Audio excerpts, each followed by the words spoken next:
Sveiki visi sugrįžę į mano kanalą. Aš vardu Simas, dar kitaip žinomas Danausiu vardu. Ir šį kartą sugrįžtu su geriausiais stalo žaidimų pasiūlymais akcijomis iš paskutinio šių metų ketvirčio. Turėsime net 20 pasiūlymų iš 4 stalo žaidimų parduotuvių Lietuvoje įvairiausiam skoniui. Tai tikrai bus ką išsirinkti. Aišku, primenu, kad kainos gali keistis, gali būti, kad kažkurie žaidimai bus išparduoti, nes viską žiūrėjau gruodžio 6 dieną. Tai turėkite omenyje, kad prekių kiekis yra ribotas, kainos gali pasikeisti, gal dings akcija ar kažkas tokio. Tai jeigu nusprendėte kažką įsigyti, tai įsigykite dabar. O nelaukite, kol nebeliks to ar kito pasiūlymo.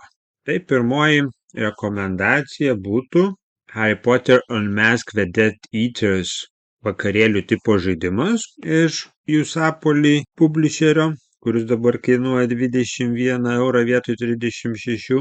Nuo 4 iki 8 žaidėjų skirtas žaidimas, trunkantis iki 1,5 valandos, su paslėptomis rolėmis, tinkantis visiems Harry Potterio fanam. Pats turiu šitą žaidimą, tai tikrai rekomenduoju. Toliau antroji rekomendacija būtų irgi vakarėlių tipo žaidimas, tai WatchMojo Super Fan Top 10 Party Games, kuris dabar kainuoja 9,99 eurus iš monohobis.com. Žaidimas, kuriame jūs kaip ir YouTube platformoje žiūrėdami WatchMojo vaizdo įrašus, bandysite atspėti, kas patenka į top 10 ir žiūrėsite, kam geriau tai sekasi. Tikrai įdomių listų yra, aišku, jie yra senesni, sakykime, ne pastarųjų kelių metų, tai prisiminti, kas buvo populiaru, kokie topai buvo ir panašiai. Tai toks visai linksmas, tematiškas žaidimas tiems, kas mėgsta įvairiausius topus.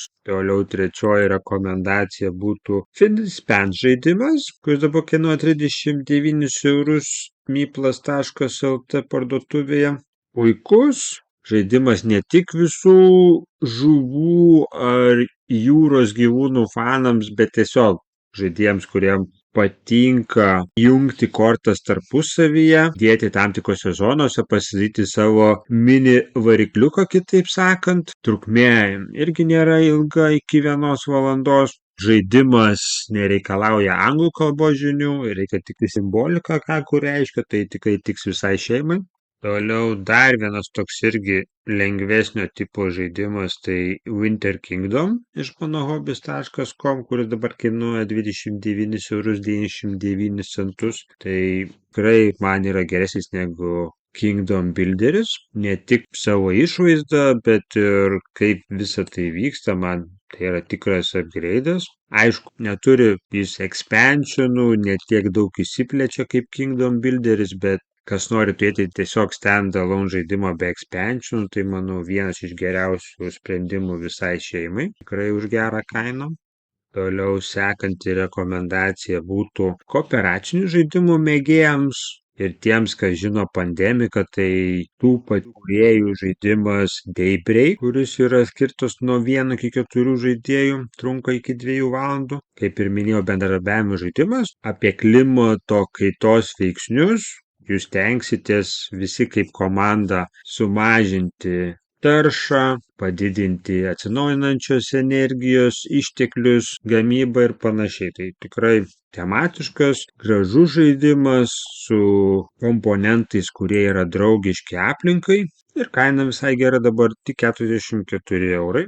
Sekanti rekomendacija būtų labiau skirta 2 žaidėjams, nebent nusipirksite daugiau produktų iš Star Realmsų, tai Star Realms Colony Wars, dabar kainuojantis tik 9,99 monohobis.com parduotuvėje. Tai greitas, paprastas deckbuilderis, su tokia kosminė tematika, toks senesnis rinkinukas, bet tikrai tiems, kas nori išbandyti šitą žaidimą, tai tobulas variantas, tai tikrai rekomenduoju.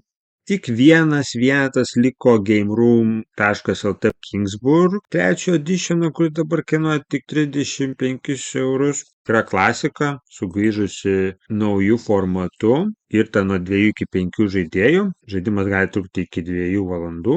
Tai tikrai kas nebandė, kas galvojo apie šitą žaidimo įsigijimą, tai tikrai dabar yra pati geriausia galimybė tai padaryti. Sekanti rekomendacija būtų tų jau sudėtingesnių stalo žaidimų mėgėjams, tai New Frontier žaidimas iš Rio Grande Games, kur dabar mano hobija kainuoja 34,99. Tai, kas žino Race for the Galaxy serijos žaidimus, kaip Roll for the Galaxy, Gem Drive ir patį originalų į Race for the Galaxy, tai čia yra jų tikrasis didysis board game'as, turintis ir expansioną, tai už tokią kainą tikrai rekomenduoju išbandyti, kam tie kortiniai, daisiniai variantai atrodo per daug paprasti arba ne taip gražiai atrodantis ant stalo, tai šitas žaidimas tikrai jums bus daug tinkamesnis. Taip pat irgi sudėtingesnė pusė, toks irgi naujas spinas, bet šį kartą Power Grid serijos žaidimuose, tai yra Power Grid Outpost žaidimas, kuris dabar kainuoja 37 eurus Game Roomo parduotuvėje. Tai irgi vienas iš žaidimų, kurį aš galvojau įsigyti ateityje, tai manau dabar yra geriausia proga. Tai kaip ir originalas tinka nuo 2 iki 6 žaidėjų, trunka iki 2 valandų, yra vidutinio sudėtingumo. Tikrai įdomus pasirinkimas ir tikrai yra geras įvertinimas šito žaidimo.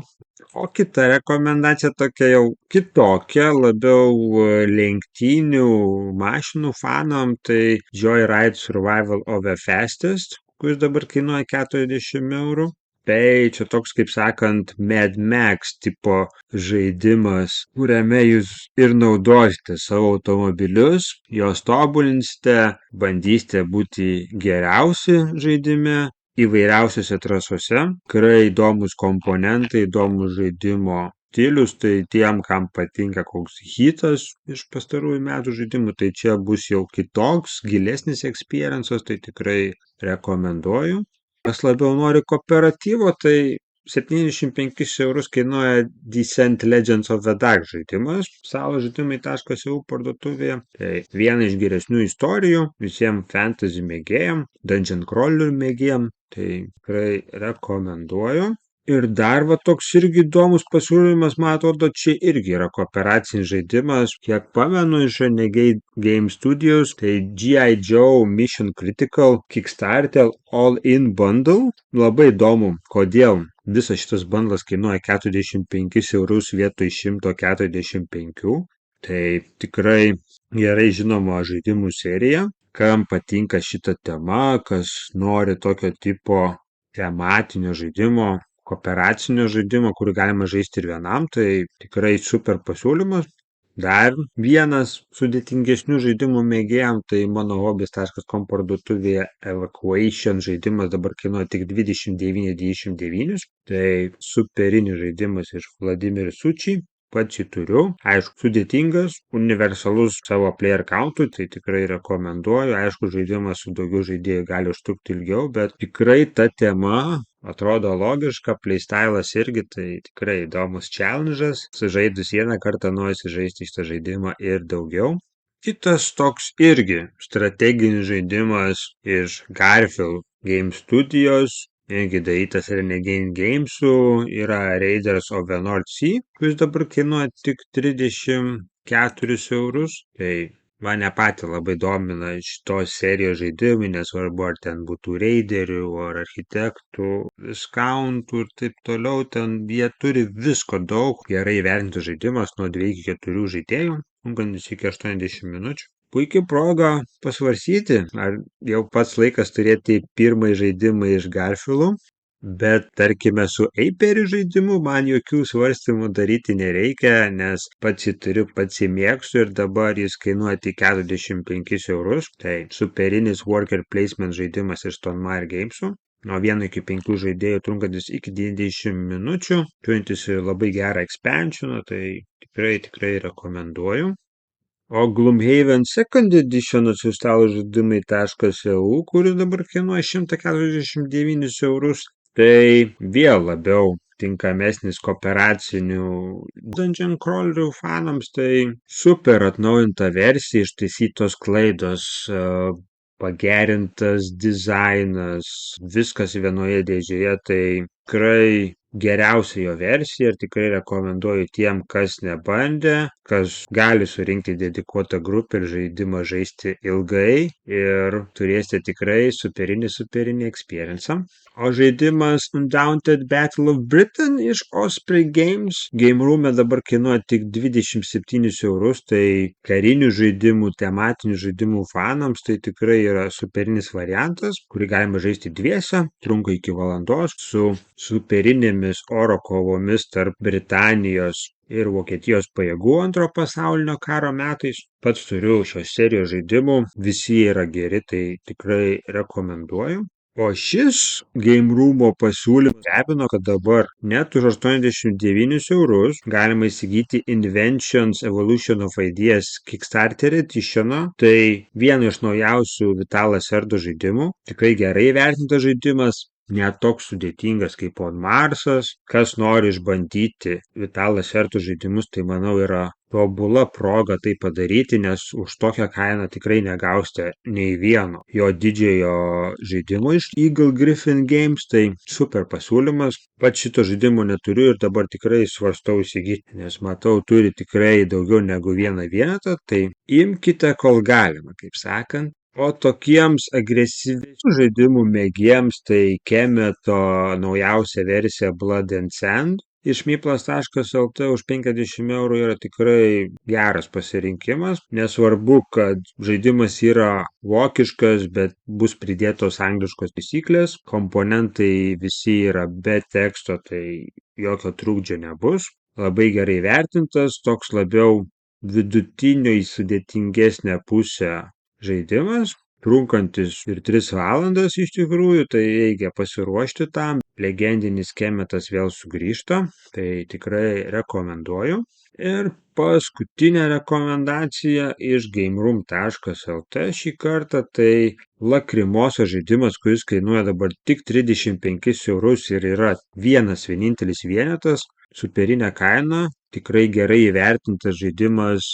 Jeigu neklystu, buvęs prieš 2 ar 3 metus Esene, aišku, Devir Game Studios irgi superiniai žaidimai iš jų atkeliauja, tai kas norėjo išbandyti, kas galvoja, kad buvo per brangu, tai manau yra tobulas laikas nusipirkti šitą žaidimą. Tai strateginis žaidimas nuo 1-4 žaidėjų, trunkantis iki 1,5 valandos ir dabar tik 35 eurai. Tai va tokios rekomendacijos, tokie tie geriausi pasiūlymai iš 4 elektroninių parduotuvių Lietuvoje. Visiems skoniams ir mažesni, ir didesni, pigesni ir brangesni, tai tikrai turėsite ką įsigyti. Aišku, pasižiūrėkite ir kitus žaidimus, yra daug naujienų šiais metais, daug ir iš Eseno ir panašiai, tai va tikrai Lietuvoje ką pasirinkti yra. Dabar ir daug naujų lietuvių sukurtų žaidimų, tai rekomenduosiu įsigyti tiesiogiai iš jų dizainerių, jeigu yra galimybė, ar jų pirmųjų oficialiųjų platintojų. Ir taip surasti geriausias dovanas savo draugams, šeimai ir panašiai. Tai tikrai superinis metas pirkti stalo žaidimus, ne tik savo, bet ir kitiems. Tai ačiū už jūsų dėmesį ir susitiksime kitose video. Iki.